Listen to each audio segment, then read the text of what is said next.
이튿날 아침 일찍 박창진 씨가 태범이와 함께 집을 나선다. 애견 유마까지 데리고 장애인 시설 봉사활동을 가는 길.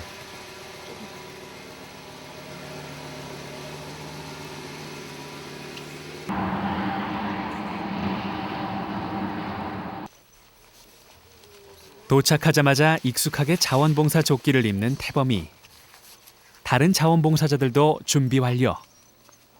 봉사활동의 일원인 애견들도 덩달아 조끼를 걸친다. 장애인들의 치료를 돕는 보조견의 역할을 아는 듯 강아지들의 모습도 참으로 의연하고 늠름해 보인다.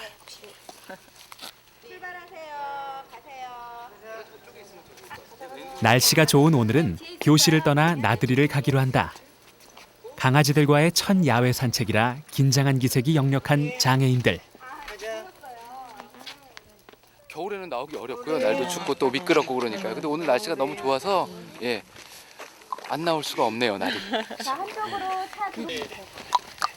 상대적으로 자신보다 작고 나약해 보이는 강아지들을 보살피는 동안 장애인들은 자연스럽게 누군가와 어울리고 또 배려하는 사회성을 익히게 되는 것이다. 인사해야지. 안녕하세요. 악수. 안녕하세요.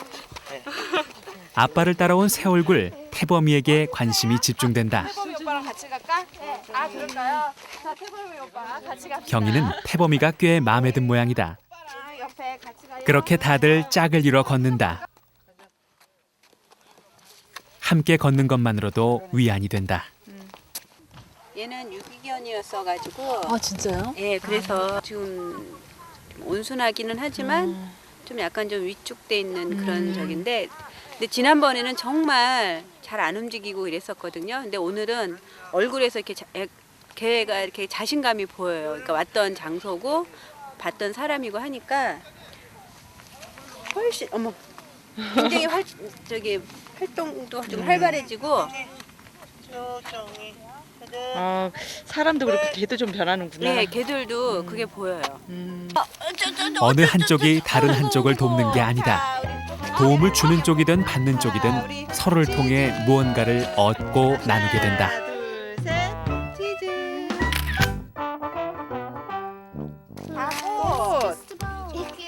꽃. 이거야. 선생님 주는 거예요?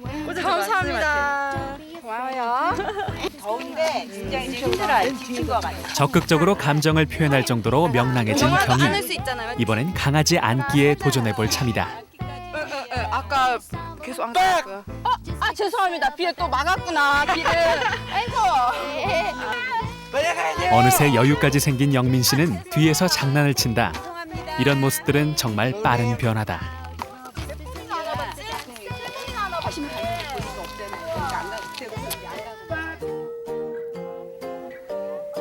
어느덧 30분을 훌쩍 넘긴 산책 시간. 5월이라고는 하지만 오래 걷기엔 무리가 있다. 첫 나들이는 이쯤에서 발길을 돌린다. 강아지들은 이미 지친 상태. 강아지 박사 박창진 씨의 명쾌한 해설이 이어진다.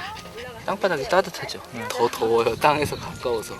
사람을 위해 바람도 쏘이는데 얘는 여기서부터 여기 얼마 안 돼서 여기 땅바닥하고 흙 땅바닥하고 보면 흙이 훨씬 더 시원해요. 아스팔트보다. 계획이 없던 산책에서 예상외로 많은 것을 얻었다. 서로의 손을 잡고 함께 보폭을 맞춰 걷는 것만으로도 알 수 없는 행복감을 느낄 수 있음을 말이다. 나름대로 지치셨어요. 연세가 드셨어요 이제. 앞으로 더 큰 그림을 그리게 되는 박창진 씨. 일단 개에 대해서 첫 시간에는 되게 무서워하시는 분들도 있었고 또 보기는 봤는데 이렇게 가까이서 만져보신 경험들이 거의 없으신 분들이었기 때문에 좀 낯설어 했는데 두 번째 오니까 일단은 반응 자체가 벌써 반겨주는 반응이 처음부터 나오고 그다음에 낯설지 않게 만지고 또 쓰다듬으면서 되게 기뻐하시는 얼굴들을 보니까 또 이게 한번 만난 효과가 또 조금 있구나 이런 생각이 들고요. 이제 그렇게 되면 앞으로는 동물들하고 같이 뭔가 프로그램을 더 제대로 진행해 볼 수도 있겠죠. 한영민 씨 이쪽으로 오세요. 우리 다 이렇게 동그랗게 원 그리고 이렇게 손잡고. 자, 우리 다음에 봐요. 안녕.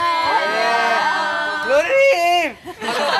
롤님 안녕! 맛있게 하세요. 들어가기 전에 손 씻어야 돼요? 약속. 자, 손 씻. 봉사자들도 장애인들도 다음의 만남이 빨리 오길 벌써부터 기다린다. 안녕.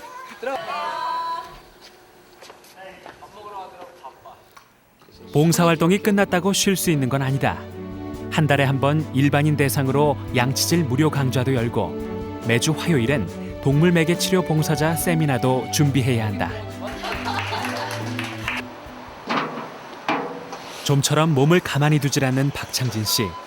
한숨 돌릴 새도 없이 퇴근길에 들른 곳은 강남의 한 카페.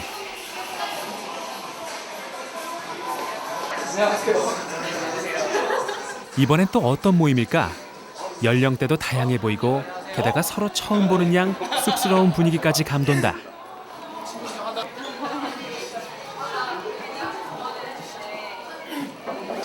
최근에 인터넷에서 이벤트 진행했던 종이컵 대신에 머그컵을 좀 써보자라는 뭐 조그만 환경 이벤트에 참여하셨던 분들하고 번개로 모여봤습니다. 지난달 블로그에 종이컵 대신 머그컵을 사용하자고 올린 글에 사람들의 댓글만 670여 개. 그중 머그컵을 쓰겠다고 동참 의사를 밝힌 200명에게 손수 제작한 머그컵을 치과에서 틈틈이 포장해 배송했다. 어찌 보면 작지만 꽤 큰 파장으로 새로운 인터넷 기부 문화의 장을 연 셈이다.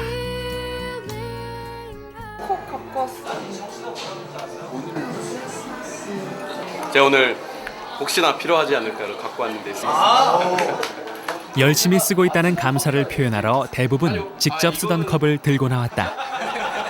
덕분에 아주 마음에 드는 컵이에요. 저 고백할 게 있어가지고 저 종이컵을 썼어요 제가 오늘. 종이컵 쓰면 왠지 죄 짓는 것 같고 저렇게 간증하는 것처럼. 운동을 하러 가면 어쩔 수 없이 거기 있는 물을 먹어야 되니까 근데 이제 그 안 갖고 왔을 때는 물컵이 이렇게 종이 이렇게 벌려서 쓰는 그 물컵을 이렇게 뽑아서 쓰잖아요. 근데 그걸 이제 물을 먹고 그걸 이제 이렇게 털어서 주머니에 넣었어요. 조금 이따 또 와서 먹어야 되니까 그랬더니 옆에 있던 트레이너가 그걸 왜 주머니에 넣느냐는 거예요.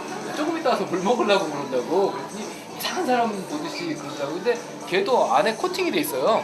그러니까 웬만큼 버틸만 하거든요, 그게. 네. 그날 냅두면 다음날 보여요. 작은 아이디어에서 출발한 이벤트가 어느덧 환경에 대한 깊이 있는 고민으로 이어진다. 저의 조그만한 생각이잖아요. 그걸로 많은 사람들에게 변화를 줄 수 있다거나 그거를 참여를 이끌어내면서 제가 시작이 돼서 다른 사람이 또 그렇게 할 수 있다 그러면 그것도 그게 오히려 더 현명한 기부가 아닌가 하는 생각을 해요. 이벤트라고 해야 되나? 이벤트 이런 자체를 하고 계신 게 뭔가 사람들에 대한 생각을 조금씩이나마 바꿔온 것 같아요. 뭐 200명 중에 얼마나 이런 생각을 가지고 있을지 모르겠지만 조금이나마 가지고 있으면은 그거에 대한 사람들의 생각이 바뀌어질 수 있다면 좋은 거겠죠. 머그컵을 제작하고 배송하는데 150여만 원이 들었다. 하지만 200여 명의 머그컵 사용자들과의 연대는 돈으로 환산이 불가능하다. 다음 날 며칠 전부터 박창진 씨는 머그컵 이벤트에 이은 새로운 이벤트를 진행 중이다. 매일 조금씩 3개월간 모은 돈을 의미 있게 쓰자는 저금통 이벤트. 역시 동참 의사를 밝힌 이들에게 박창진 씨가 제작한 재생지 저금통이 배송된다. 종이로 만든 거고요. 중에는 뭐 그동안에 뭐 백혈병이나 이런 어린이들 돕던 게 있는데 3개월 더 열심히 와서 조금 더 도와보겠다는 친구도 있고 또 뭐 어머님 작년에 돌아가셨는데 제대로 이렇게 못 해드린 게 있어서 요 앞에 이런 그 기단이나 이런 거를 한번 만들어 드리고 싶다 이런 얘기도 있고 아주 작은 거지만 꿈이잖아요. 그래도 그거를 자기가 구체적으로 한번 써서 실천을 해본다는 데 의의를 한번 두는 거죠. 다 넣었어요? 주소가 인쇄돼서 나왔습니다. 붙여보십시오. 진료가 끝나고 간호사들이 그를 도와 저금통 포장에 힘을 보탠다. 그들 역시 저금통 기부에 한 몫을 담당하는 셈이다. 확실히 여러 명이 함께 나누면 힘도 덜 들고 속도도 빠른 법이다. 이렇게 간단하고 쉬운 세상의 이치는 애석하게도 가장 실천하기가 어렵다. 하지만 그는 마치 재미있는 놀이처럼 봉사와 기부를 즐겁게 해갈 생각이다. 오늘 그가 보내는 저금통이 3개월 후엔 200개의 꿈들로 되돌아올 것을 그는 믿고 있다. 어떻게 보면 비판을 하거나 비평하는 사람은 많지만 실제로 내가 그렇게 바꿔봐야겠다고 스스로 움직이는 사람의 숫자는 그렇게 많지가 않거든요. 좋은 쪽으로 변화를 나로부터 만들어 나가면 세상이 좋아지지 않을까라는 생각.